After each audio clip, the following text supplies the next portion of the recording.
Hello everyone, and welcome to WePC. My name's Jack, and today we're going to be building a PC. Surprise, surprise. But this is no ordinary PC.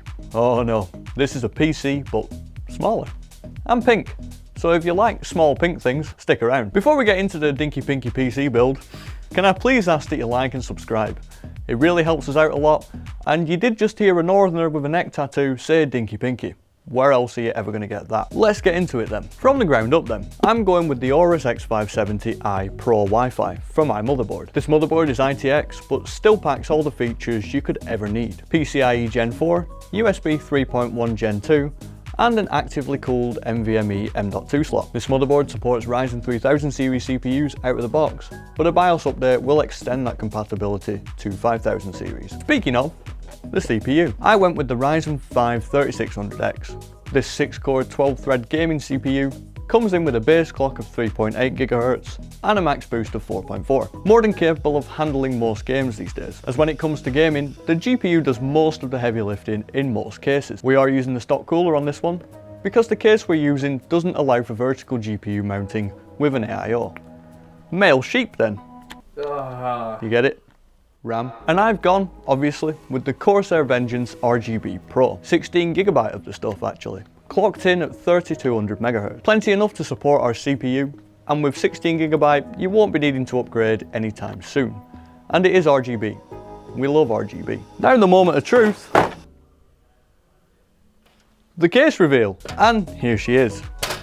The Cooler Master MasterBox NR200P. And you know she's cool because it's in her name. The N200.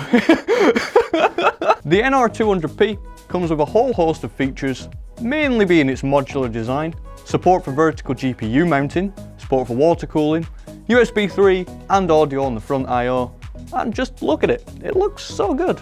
Power supply, or juice box. Why am I saying things weirdly? I think it's because I said the word dinky on a Monday morning and it's got me all excitable. I've gone with the Fractal Design Ion SFX 650G. This little PSU is efficient, stylish and quiet. All important qualities for a PSU to have in my opinion. It's even certified to 80+ gold efficiency, so you won't be breaking the bank running the thing. SSD, I've gone for a 500GB Samsung 860 EVO with write speeds of up to 520 megabytes a second and reads of up to 550. This is a pretty fast, safe bet. For the fans, I've opted for the Cooler Master Sickle Flow 120s. These fans feature full RGB with support for all major RGB ecosystems and a new larger blade design to really get the air flowing. GPU, I've gone for the RTX 3060Ti, a truly capable high mid-range card with a respectable 4864 CUDA cores, all clocked in at a boost clock of 1.67 GHz. This card will blaze through most games in 1440p, and with 8GB of GDDR6 VRAM, you're sure to never have any issues performance-wise. So that's the PC build. But quickly, what do WePC and 2008 COD have in common? Sick montages!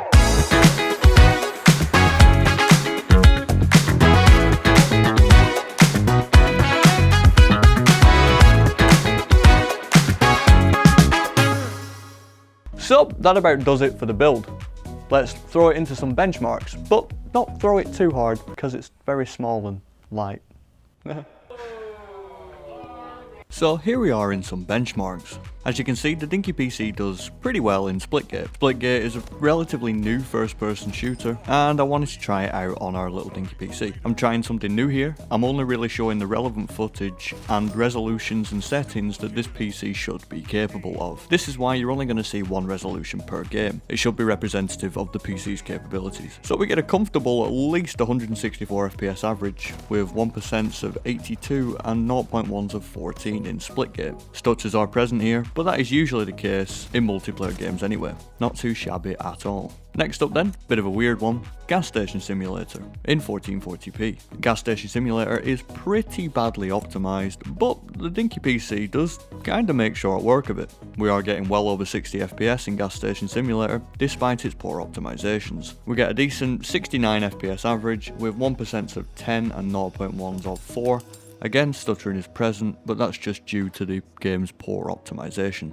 Days Gone then, in 1440p. As you can see, the game performs very smoothly. We're getting around a nice 96 FPS average when just in this little encampment here. 1% of 43 and 0.1% of 35. Single player games are usually less subject to stuttering, especially if they're decently optimized. And with Days Gone being released on the console for well over a year before it ported to PC, the developers had plenty of time to optimize it for PC. Cyberpunk then, in 1080p. The only game I did decide to run in 1080p. Cyberpunk is still a monster and a very hard game to run, but just drifting around this town here in max settings, surprisingly, we are getting around a 60-64 FPS average. We do see some stutters here, some fairly bad stutters down to the single digits, 1% of 8 and 0.1% of 4. Cyberpunk is still pretty badly optimized and a decent beast to run. Finally then, we have Control in 1440p. Control is surprisingly quite a demanding game to run,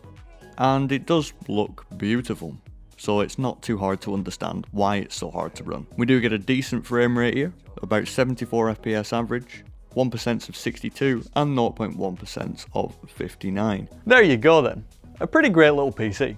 I really had fun building in the case, and I highly encourage you to try and get one for yourself. That's about it from me. Please don't forget to like and subscribe if you enjoyed.